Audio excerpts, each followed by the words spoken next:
The scrape of the chair across hardwood was the sound that will haunt me forever. My father's hand pressed against the back of my 10-year-old daughter's chair, steady, deliberate. He didn't shout. He didn't even breathe heavily. He just pushed. Hard enough to tip her sideways, hard enough to make the plate wobble, hard enough to draw the collective freeze of 14 relatives around the Christmas table. That seat is for my real grandchild. Get up. I felt my heartbeat spike, each thud vibrating through my chest like an alarm I couldn't silence. The smell of roasted turkey, pine from the wreath on the door, and the faint perfume of my mother's wine, all of it became sharp, invasive, nearly unbearable. Lola's small body hit the floor. The painting she'd labored over for 2 weeks toppled beside her plate, watercolors spilling slightly onto the white tablecloth. Silence. Absolute silence. If you want to see how this unfolds, hit subscribe and follow along. I didn't scream. I didn't cry. Not yet. My mind was running at emergency speed, a rhythm drilled into me from years in the ER. Assess. Process. Act. Every instinct screamed to move, to defend, to protect. But before I could, I noticed the subtle freeze of my relatives. Hands paused mid-fork, eyes darting, lips tightening. And then my mother's wine glass quivered, a tremor of foreboding. I had wanted to protect my daughter from years of neglect, from the small, constant humiliations, from the invisible line that my father had drawn between real, family, and the rest of us. But nothing could have prepared me for this moment. Her eyes were wide, the kind of wide that means she understood something terrible, even if she didn't have the words for it yet. I crouched beside her, feeling the cold of the floor through my socks, inhaling the faint scent of her sweater and her fear. My name is Megan Bennett.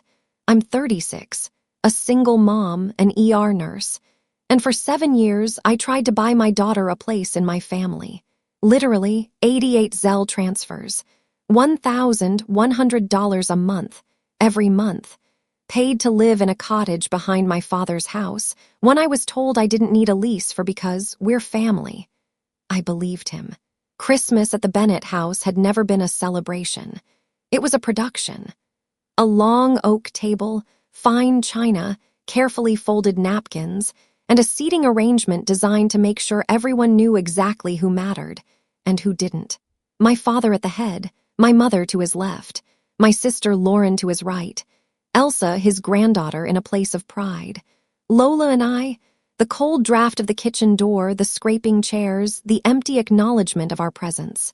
Every year, 2 days before Christmas, my mother called, not to ask if Lola wanted something special, not to see if she'd outgrown last year's dress, but to instruct.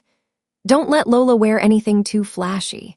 Lauren bought Elsa a new outfit, and you know how she gets. So I picked a plain red sweater. Lola smoothed it down in front of the mirror, small hands pressing the fabric like she could iron away the invisible lines separating her from everyone else. Then she whispered, almost shyly, "Mom, can I sit next to Elsa this year?" I said I'd try. And now, watching her fall sideways, the painting spilling, forks frozen, faces taut with inaction, I realized something I hadn't allowed myself to see. This table wasn't about chairs, it was about who counted. And my daughter, she hadn't. I should have screamed, I should have shouted, I should have stormed across that room. Instead, I said 4 words. But I didn't say them yet. Not here, not now. First, I needed to feel every second stretch, to watch the room, to let them understand, without a single word, what they had done. I crouched beside her, heart hammering, and in that moment I made a decision that would change everything. But I had no idea the battle for our place at the table had only just begun. Before I tell you what happened next, if you want to follow this story all the way through, make sure you subscribe. You won't want to miss a moment. I stayed crouched beside Lola, my hand pressed to her trembling shoulder. Her eyes, wide and unblinking, searched mine for permission, for safety, for anything to make sense of what had just happened. The room smelled of pine, turkey, and the faint bitterness of wine that had been poured too early. The clock ticked in a way that seemed louder than usual, each second dragging, stretching, amplifying the weight of everyone's inaction. Forks hovered over plates. Eyes darted to hands, then back to the table. And still, no one moved. Lola's little fingers dug into the carpet, her knuckles white. I felt a surge of panic that wasn't just for her. It was for myself, for the rage, disbelief, and shame I'd been bottling for 7 years. This wasn't the first time he'd dismissed her, or me, or anything we tried to claim as ours. But it was the first time he'd made it physical, and the first time I realized how many of them were willing to silently witness it. I thought about all the mornings in that tiny cottage, feet cold on the tile, coffee steaming in my chipped mug. Lola asleep, curled around her bear, fragile and trusting, and me thinking if I could just keep my head down, keep the payments on time, keep her out of harm's way, maybe someday, maybe one day, we'd belong here. But belonging wasn't bought, and I was done pretending. Lola looked up at me, her voice barely audible, trembling but steady. "Mom, why didn't anyone stop him?" I swallowed, holding back the anger that would have made me shout in another room, another life. "They didn't see," I murmured, and then added, almost to myself, "or they didn't care." Her gaze dropped to her painting, rolled slightly at the edges, colors smudged where it had hit the floor. That tiny masterpiece had been her offering to this family, a bridge, a chance to matter. And it had landed like a stone thrown into quicksand. I hugged her close, feeling the small shivers, the rapid heartbeat that matched my own. I could taste the acrid sting of suppressed fury in my mouth. I could feel it in my bones. 7 years of being tolerated, 7 years of paying to exist in someone else's house, 8 Zelle transfers adding up to more than $90,000, money that was supposed to buy peace, but never did. The first flash of clarity hit me. I had been negotiating with ghosts, with people who had no intention of seeing us as equals. The tiny, polite, careful Megan who tiptoed around their egos no longer existed. And yet I couldn't act yet. Not here, not in front of all these witnesses. I needed control. Calm, strategy. I looked across the table. Elsa, my cousin's daughter, sat smiling and oblivious, her small fingers clutching her fork, her place at the table unquestioned. Lola had drawn a family around this table, but the people in it couldn't see her, couldn't recognize her. I breathed, counted, held my hand steady on her shoulder, and in that suspended moment I realized something critical. This wasn't just about a chair. It was about power, inheritance, control, and the truth of who counted in this family. The seconds stretched. The relatives shifted, murmured quietly to each other, but no one intervened. I felt the pulse of silent judgment and fear around us, silent complicity. And that knowledge hardened me. I leaned closer to Lola and whispered, not to anyone else, "We will not let them teach you your place. Not this time." And then I felt it, the tiny seed of a plan, a flicker of strategy forming beneath the anger. A plan that would take more than shouting or arguing. A plan that would require patience, documentation, and a level of resolve I hadn't known I possessed. But in that moment, there was only the frozen tableau. 14 adults, 1 fallen child, a scattered painting, and a mother realizing that the fight to belong was only just beginning. Lola picked up her painting and looked around the room, her small voice steady. "I made this for everyone." And in that simple act, the first domino of confrontation began to fall, but none of us knew how far it would reach or who would be left standing. Lola held her painting tightly, her small hands trembling. The colors, once vibrant and proud, smudged where they had brushed the tablecloth. Every brushstroke she'd made over 2 weeks was now at risk of being dismissed, ignored, or worse, used against her. I straightened, feeling the familiar surge of adrenaline from years of emergency medicine. Eyes scanning, muscles tensed, mind calculating. Every second counted. Every movement mattered. Then he moved. My father's hand, steady and deliberate, gripped the back of Lola's chair. Not a shove at first, an almost imperceptible push, testing, asserting. A warning.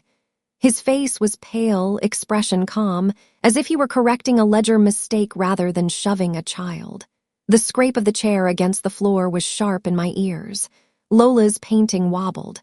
I felt a hot spike of anger and disbelief, my stomach tightening like a fist around my lungs. And then he pushed. Hard. Lola's body twisted, her knees hitting the hardwood.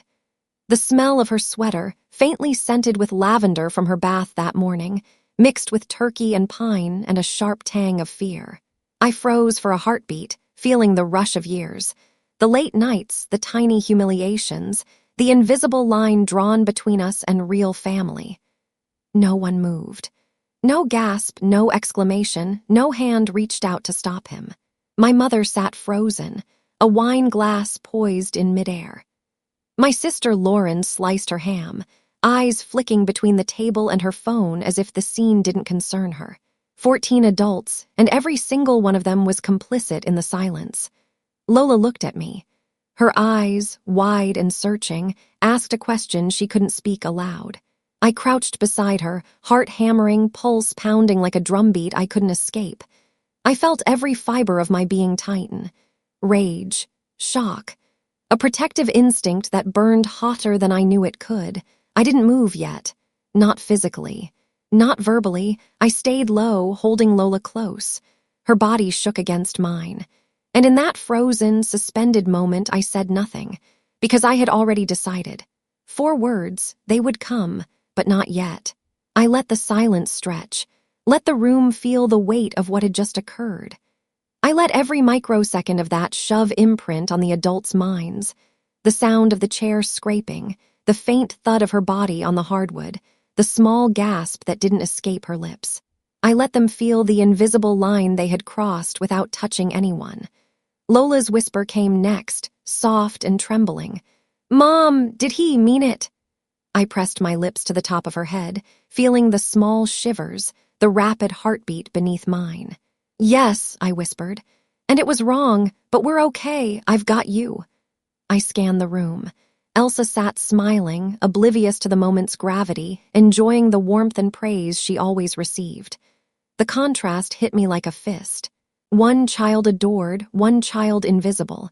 And in that split second, the stark truth of our years together crystallized. This wasn't just a shove. This was a message, a line drawn, a test, and I wasn't going to fail it. I felt a shift inside me. Calm, methodical, not the fear-driven tiptoeing of the past, not begging for permission or recognition.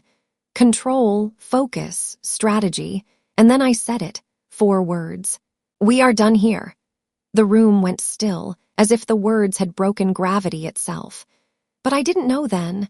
The real storm, the cascade of revelations and confrontations, had only just begun. I helped Lola to her feet, feeling the faint tremor in her small frame. Her red sweater had a crease where it caught on the edge of the chair. Her painting lay face down, slightly smudged, watercolors bleeding into the tablecloth like spilled emotions. The room stayed silent. The frozen tableau didn't change.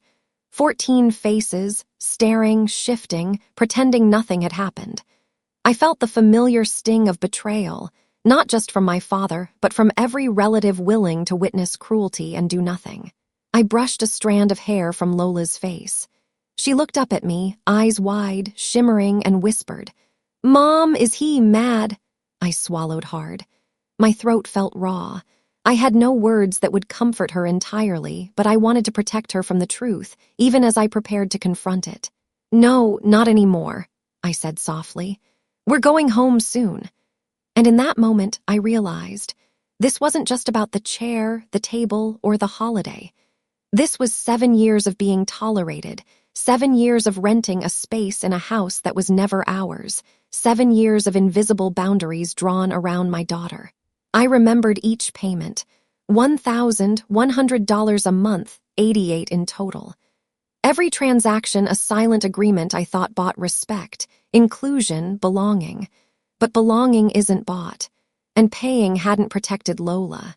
I thought about the mornings in our tiny cottage behind my father's house.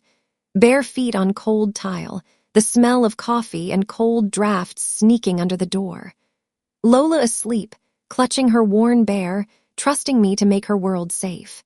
The mundane moments, Homework at the tiny kitchen table, laughter over pancakes, bedtime stories, those were ours. Those were real. But the rest was performative, orchestrated by my father's rigid rules and my mother's passive complicity. Lola, despite everything, tried to make sense of it all. She picked up the painting and examined it, touching the smudged colors, tracing the outlines of the tiny family she'd created with love. I watched her and noticed small things. The way she tilted her head when thinking, the faint hum she made while adjusting a color, the tiny crease of concentration in her brow. She wasn't passive. She wasn't silent anymore. She was resilient, curious, even gentle in her persistence. I held her hand and led her to the hallway. My mind spun, piecing together a plan. The anger was raw, yes, but beneath it, a new clarity. Calm, precise, calculated. This time I wouldn't beg. I wouldn't negotiate. I would act. I picked up my phone, scrolling through years of Zelle transfers, screenshots, messages. Each one a record, a timestamp, proof that for 7 years I had paid to be tolerated in someone else's home. My father had told me we didn't need a lease. "We're family," he said. I believed him. But now I knew family isn't who controls a seat at a table. Family isn't who dictates who counts and who doesn't. Family is about protection, love, and respect. And I had spent 7 years asking for permission from people who had no intention of giving it. I knelt beside Lola as she traced her finger over her painting again. "We'll fix this," I whispered. "I promise." I didn't know how yet, but I had started counting, documenting, remembering. Each step, each moment, each injustice became a piece of the plan forming in my mind. A plan that would ensure she would never have to ask if she belonged again. I didn't shout. I didn't argue. But I had no idea that the next 48 hours would uncover truths about this family that would shock even me and change everything for Lola. The morning after Christmas felt like a fog. Snow clung stubbornly to the windows, the world outside muffled and gray. Inside the cottage, it was quiet in a way that made every creak of floorboards, every sigh, and every tick of the heater feel amplified.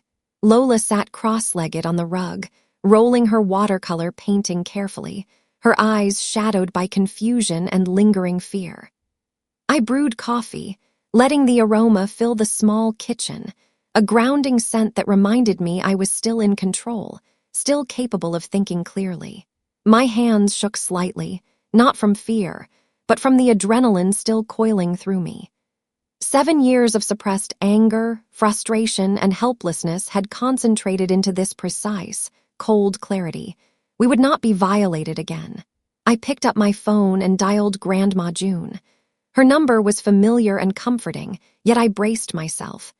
She had always been sharp, incisive, impossible to sway with sentiment alone. When she answered, her voice carried the weight of decades of authority, the tone that had silenced classrooms and council meetings alike. "Megan, are you calling about him?" "Yes, ma'am," I said, my voice steady. It's about Lola." There was a pause, silence that felt like a heartbeat too long. Then she said simply, "Tell me everything." And I did. Every detail, every shove, every ignored cry, every payment over 7 years.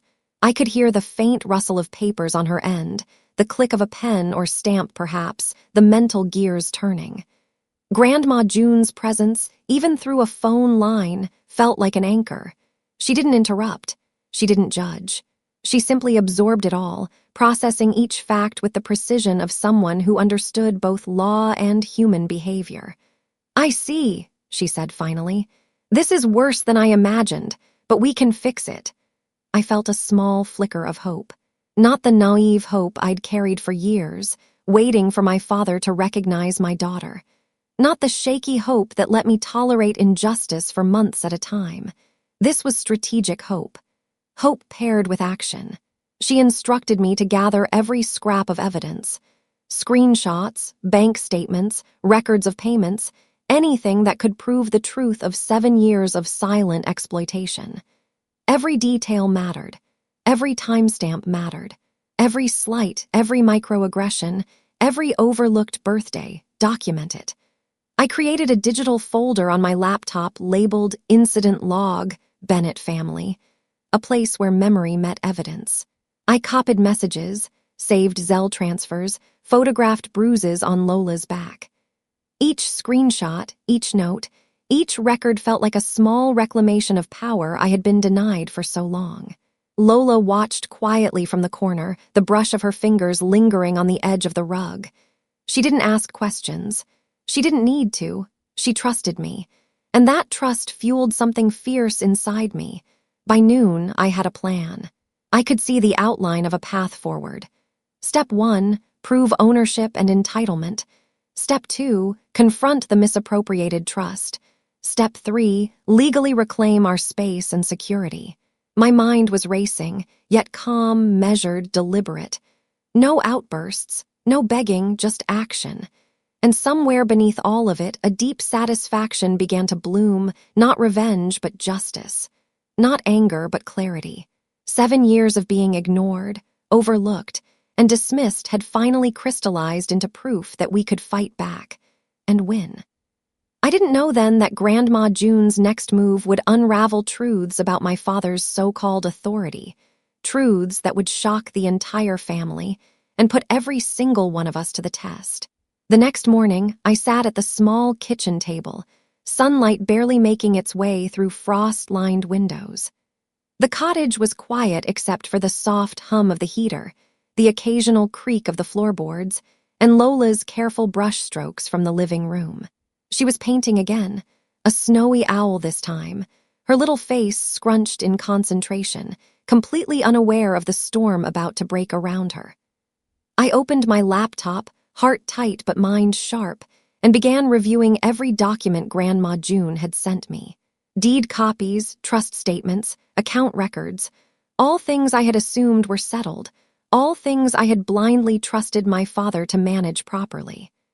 My hands trembled slightly as I scrolled, adrenaline and disbelief mixing in my veins. And then I saw it. The deed. My father had spent 15 years living there, claiming ownership, making rules, setting a rigid hierarchy of who counted at every holiday and family gathering. I had paid him $1,100 a month, believing I was renting from the owner, believing this tiny, cold cottage was a privilege he could extend or take away. But the deed wasn't his name, not even close. It belonged to Grandma June. Every line, every signature, every stamp, proof that the property had never transferred ownership to him. I felt a strange mix of rage and relief. Rage at the years he had controlled, belittled, and excluded us. Relief that the legal leverage I'd needed for 7 long years was finally in my hands. I could act. I could reclaim what had always been ours. Next, I opened the trust documents. My father had been trustee of the Whitmore Education Trust, supposedly distributing funds equitably to great-grandchildren. Yet the statements revealed withdrawals for my cousin Elsa, while Lola, my daughter, wasn't listed as a beneficiary. Not because she was unworthy, but because he had deliberately excluded her. I felt my jaw tighten. This wasn't just neglect, it was a deliberate message. You don't belong, you are not family. I sat back in my chair, letting the reality settle. Lola's soft humming drifted from the living room, a fragile thread of innocence amidst decades of deceit. I had to protect her, yes. But now, armed with these documents, I could fight in a way that didn't rely on hope or begging or silent compliance. I printed everything, organizing it meticulously into a folder. Photos of bruises, screenshots of payments, legal documents, all arranged by date. 7 years of silent endurance had become tangible evidence. The process felt almost cathartic. Control, clarity, precision. Then came the call to Marcus Webb, the estate attorney Grandma June had recommended. Calm, methodical, and efficient, he immediately saw the path forward. Verify ownership, freeze trust accounts, serve notice to vacate, and amend the trust to include Lola as a rightful beneficiary. He even pointed out that the certified letter could act as a safeguard against future manipulation. I felt my chest loosen slightly, a small spark of empowerment flaring up. This wasn't revenge. It was restoration. Every ounce of my anger, fear, and frustration had transformed into strategy, and for the first time in 7 years, I wasn't asking for permission to exist. Lola, still painting, glanced up occasionally, sensing the tension in the air but not understanding it fully. She didn't need to. She only needed to know she was safe, and that someone was finally standing up for her. I had the deed. I had the trust statements. I had the evidence. But I had no idea how my father would react when he realized he had lost control, or how far he would go to reclaim it. The morning sun hadn't fully pierced the frost-streaked windows when I stood at the kitchen table, phone in hand, heart hammering. The folder lay open in front of me. The deed, trust statements, screenshots, incident logs, all meticulously organized. Every document a weapon in a war I never wanted but was forced into. I called Marcus Webb again, my voice steady despite the adrenaline coiling in my chest. "We're ready," I said. "Good," he replied, calm, measured, like he always did. "Certified letters today, 30-day notice to vacate. Full accounting of the trust. Serve them correctly, and there's no room for argument." I nodded, even though he couldn't see me. My fingers brushed over Lola's painting lying on the corner of the table, the snowy owl she had been working on. Tiny, deliberate brushstrokes, each one a reminder of what I was fighting for, her belonging, her safety, her dignity. I felt a flicker of fear. The man who had shoved my child, who had belittled her existence for years, would not take this quietly. My stomach tightened as I pictured him receiving the letter, the proof that the cottage wasn't his, that he had mismanaged the trust, that he had no authority over us. By mid-afternoon, the letters were sent. Certified mail, return receipt requested, every instruction followed to the letter. Each stamp, each envelope, each official-looking document felt like a small victory, yet the air in my lungs was heavy with anticipation. This wasn't over, not even close. Then the knock came, hard, deliberate, flat against the door. My pulse spiked. I knew before I opened it. "Mommy," Lola whispered, peeking from behind my legs. I crouched and kissed her hair. "Stay here. Watch your painting. Mommy's handling this." I cracked the door open just enough to see him. My father, coat buttoned, breath steaming in the cold, eyes sharp. His expression was controlled, but there was an undercurrent of something dangerous, a mixture of rage and disbelief. "You embarrassed me," he said, voice clipped, bank manager precise. "In front of the family, you have no right." I held the door steady, heart racing but voice calm. "Her name is Lola. She's my daughter. You used your hands on her. That ends now." His eyes narrowed. "She's not even blood." I inhaled slowly, letting the weight of 7 years settle in my chest. "She's family," I said firmly. "And you've crossed a line. This house belongs to Grandma June. You have 30 days to vacate." For a moment, he looked like he might argue, raise a hand, try to intimidate. But the letters, the evidence, the authority behind them, they were solid, undeniable. His lips pressed into a thin line. He muttered something about lawyers and manipulation, but I didn't respond. I closed the door firmly, letting the deadbolt click. Behind me, Lola peeked around the corner, eyes wide but trusting. I breathed. For the first time, it wasn't shallow, panic-driven. It was slow, purposeful, control, clarity, power reclaimed. He had been forced to obey, but I had no idea how far he would go next, or who else in the family would try to undo what we had started. And somewhere deep down, I knew, this was just the beginning. The snow had begun to melt slightly outside, turning the driveway into a slippery gray sheen. Inside, the cottage smelled faintly of coffee and burnt toast, but it didn't reach the weight in my chest. I sat at the kitchen table, the folder of evidence spread before me like a battlefield map. Each document told a story, not just of mismanagement, but of deliberate exclusion. The trust statements were worse than I had imagined. Withdrawals labeled educational expenses had been made regularly for Elsa, my cousin, while Lola, my daughter, had never been included. Not because she didn't qualify, but because my father had decided she didn't deserve it. I felt the cold edge of anger settle in my chest, but I kept my voice calm when I called Grandma June. She answered immediately, her tone precise, almost surgical. "Megan, you were right to gather everything. He has been siphoning resources meant for Lola all these years," she said. "We'll fix this, but you need to be meticulous. Document, timestamp, and prepare for resistance." I hung up and turned to Lola, who was at the table with her owl painting. She glanced up at me, her small brow furrowed in concentration. "Mom, why didn't Grandpa ever love me like Elsa?" The words hit harder than any document. I crouched beside her, placing a hand over her tiny fingers. "He does not get to decide who deserves love, Lola. You belong. And I'm going to make sure you always know it." As I spoke, I realized this wasn't just about property or money. This was about validation, about every small humiliation and exclusion Lola had endured. Every birthday ignored, every holiday spent behind a drafty door. Every time she had asked quietly if she was really mine. She deserved more than words. By afternoon, I began drafting a step-by-step plan with Marcus.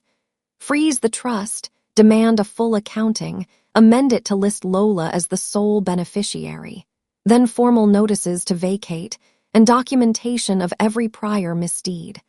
I felt the familiar mindset take over, assess, organize, act. Yet each email I drafted, each document I printed, brought the tension higher. I could almost feel my father's rising panic through the sterile words of legalese. I imagined the conversations he would have with the rest of the family, attempts to manipulate, gaslight, or intimidate. And I realized, this wasn't just about one person. The ripple would hit everyone complicit in silence for years. I glanced at Lola again. She didn't fully understand what was happening, but her trust in me made me realize something profound. Protection was more than keeping her safe from immediate harm. It was reclaiming what had been denied, her sense of belonging, her right to family, her dignity. I had the leverage. I had the evidence.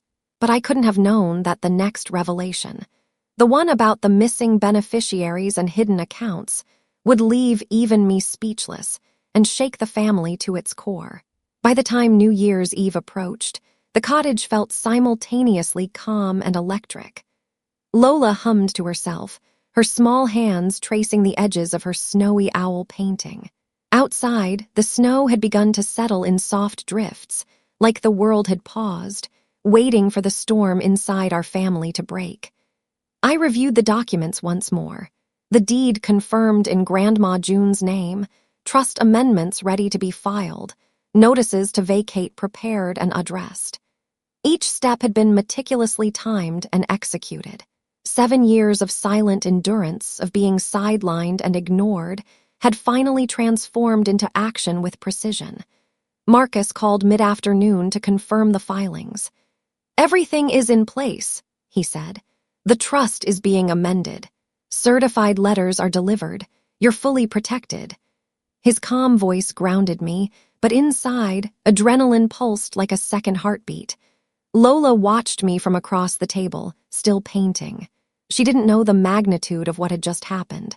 She didn't need to. She only needed to feel safe. And for the first time in 7 years, I felt that safety, not just for her, but for myself. Around 3 p.m., the first of the letters arrived. Richard's hands must have trembled as he saw the certified envelope, the official stamps, the unmistakable authority it represented. I didn't witness it personally, but Marcus relayed the news. He was furious, incredulous, and completely unprepared. Then came the calls, the shouting, threats, accusations, demands for apologies, everyone carefully documented, screenshots saved, audio recordings captured. I didn't respond. I couldn't waste energy on defensive explanations. The facts spoke for themselves. Grandma June was the steady hand throughout. She signed the amended trust, notarized it, and quietly ensured that Lola was listed as the sole beneficiary. The filings made it official, a legal safeguard against further manipulation. By evening, the first confrontation with the family occurred at Maplewood Assisted Living, where Grandma June had requested a meeting. Richard and Vivian arrived, faces flushed with indignation and disbelief. I stayed calm, measured, every word deliberate. Lola was safely at home, her presence a reminder of what I was protecting. Grandma June laid out the evidence: deeds, trust statements, withdrawals, and documentation of all prior incidents. The room was heavy with tension. Accusations and murmurs bounced off the walls, but for once, my voice didn't falter. "I spent 7 years trying to earn my daughter a seat at your table," I said. "She drew you all into a painting called Our Family Christmas, and you shoved her off a chair. I paid $92,400 in rent for a house you didn't own. You took money meant for my child's future and called me the thief. I'm not asking for apologies. We are done." The room went silent. No one spoke. The weight of truth pressed down like snow on the roof. For the first time, I felt not just relief, but vindication, though it was tempered by the years of damage we had endured. They had been confronted, but the fallout had only just begun. I didn't know yet which family members would resist, who would try to manipulate us, or how far my father would go to reclaim control. But I knew one thing: we were no longer powerless. The first week of January was a strange mix of stillness and chaos. Outside, frost sparkled on bare branches, quiet except for the occasional car passing down Hawthorne Drive. Inside the cottage, Lola painted quietly at the table, humming softly, a delicate thread of normalcy amidst the storm. Meanwhile, the family's reaction unfolded in real time. Marcus had confirmed all the filings: the deed, the amended trust, and the 30-day notice were official. Every call from my father, my mother, even Aunt Lauren, landed on my phone like bullets I didn't need to dodge. I documented everything: screenshots, call recordings, text logs. 7 years of meticulous habit in nursing had trained me to notice every detail, every change in tone, every hesitation. Then came the first real confrontation. My father arrived at the cottage unannounced, his breath puffing in the cold air, the chain lock rattling under his insistence. His eyes were wild, but his voice was clipped, professional, like a man trying to mask panic with authority. "You have no right," he barked. "This is my family. This is my property." I held the door firmly, phone in hand, recording. "It's Grandma June's property, Dad, and you've been removed as trustee. The trust is being amended to include Lola as the sole beneficiary. You need to leave." His face shifted from disbelief to anger, lips pressing into a thin line. "You've manipulated them. You've gone behind my back." I stayed calm, each word deliberate, each breath controlled. "The evidence doesn't lie. We are acting in Lola's best interest. We are done negotiating with someone who shoves a child."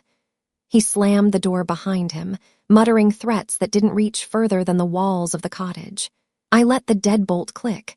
Inside, I could feel the tension slowly draining, replaced by a fragile sense of victory. The following days were filled with administrative steps, but I never lost sight of what mattered: Lola.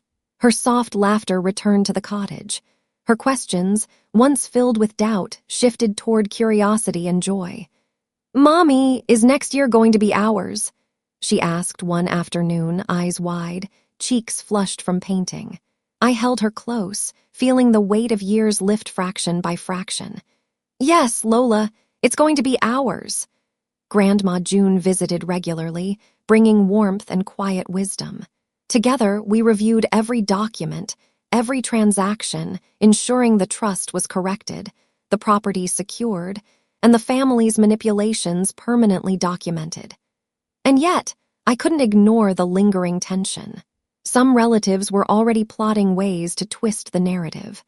The letters, the filings, the clear evidence, all of it had shaken the house, but it hadn't destroyed the resentment festering for decades. I knew I would face resistance, subtle and not so subtle, for weeks to come. We had the law on our side, and Lola was finally safe, But I couldn't shake the feeling that the hardest battles were still ahead. Who would truly accept this new reality, and who would try to tear it all down again? By mid-January, the air was crisp, sharp, and filled with an odd sense of finality. The certified letters had done their work. My father's threats and my mother's pleas had dwindled into silence. The cottage felt safer, warmer, not just in temperature, but in atmosphere. Lola's laughter bounced off the walls like a delicate promise, a reminder of why I had endured 7 years of quiet, invisible battles. Marcus had guided us through every legal step. The trust amendment was official, notarized, and filed. Lola was now the sole beneficiary of her education fund. Every withdrawal, every mismanaged penny meant for her had been accounted for, corrected, and protected. Each day, I could see the relief on Grandma June's face, and it made me realize how long this had been simmering beneath the surface.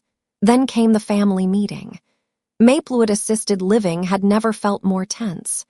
Richard, Vivian, Lauren, and even a few distant relatives had gathered, curiosity and fear written across their faces. They all wanted to understand how the tables had turned, but none of them expected the clarity Grandma June wielded like a sword. She laid out every document, every account, every withdrawal and incident. Silence fell, punctuated only by the faint rustle of papers and the occasional shuffle of shoes against tile. The moment was weighty, almost sacred in its precision.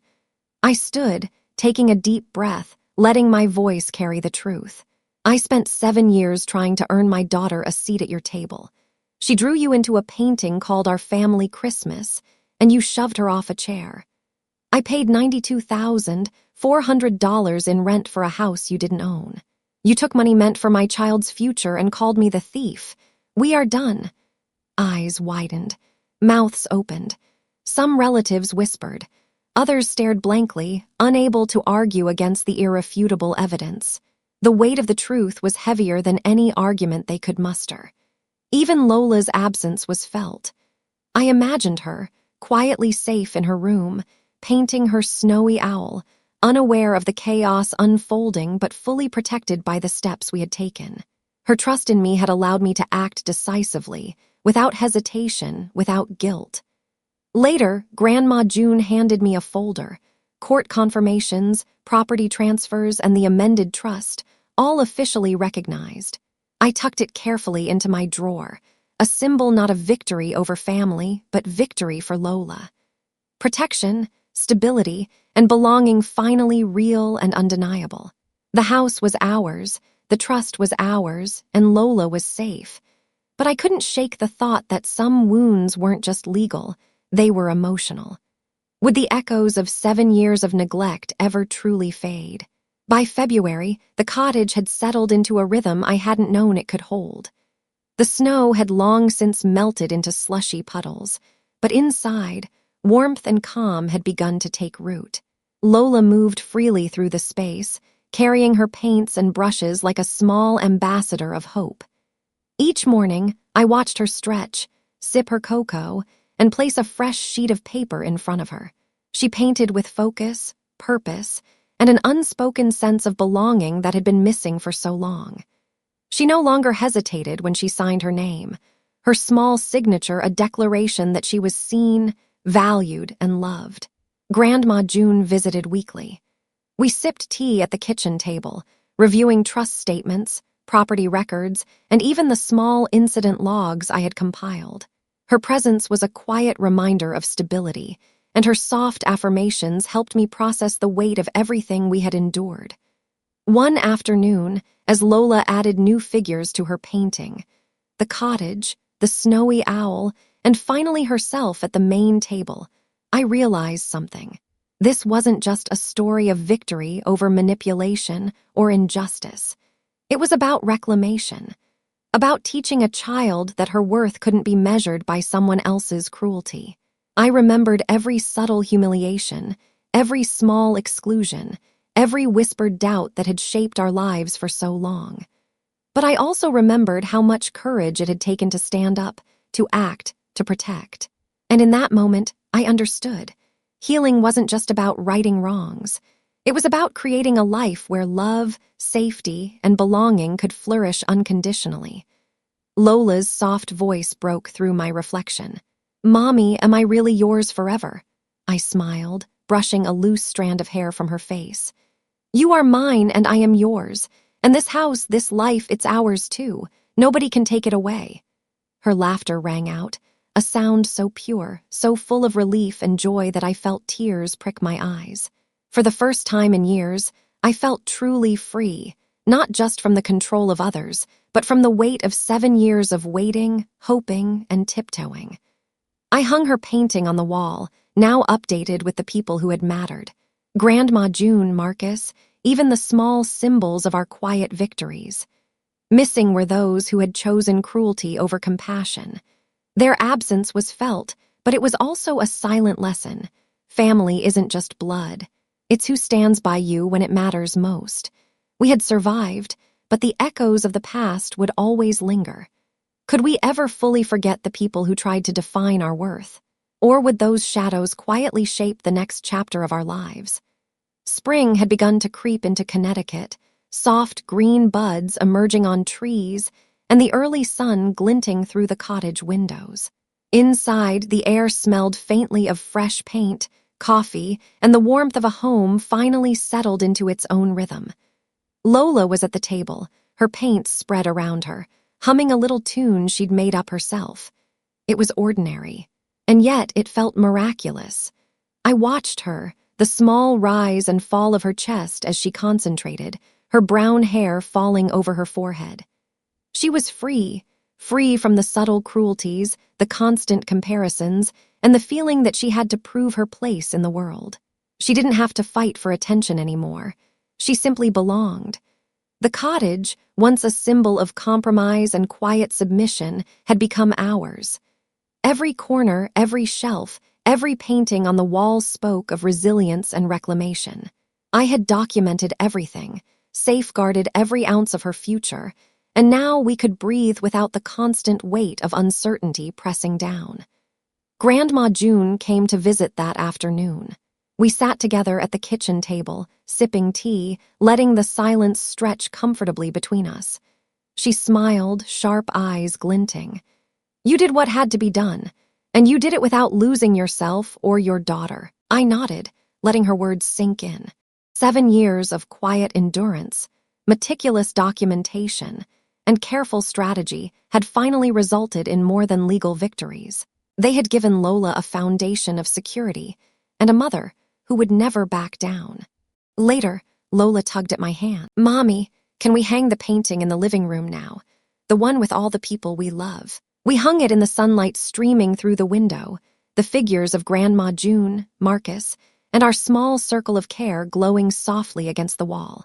The empty spaces reminded us of those who had failed, yes, but they also reminded us of the family we had chosen to protect. That evening, I watched Lola sleep. The threadbare bear clutched tightly in her arms, a reminder of every fear she had held, and every question she had asked me in the quiet of night. "Mommy, am I really yours forever?" she whispered in her sleep.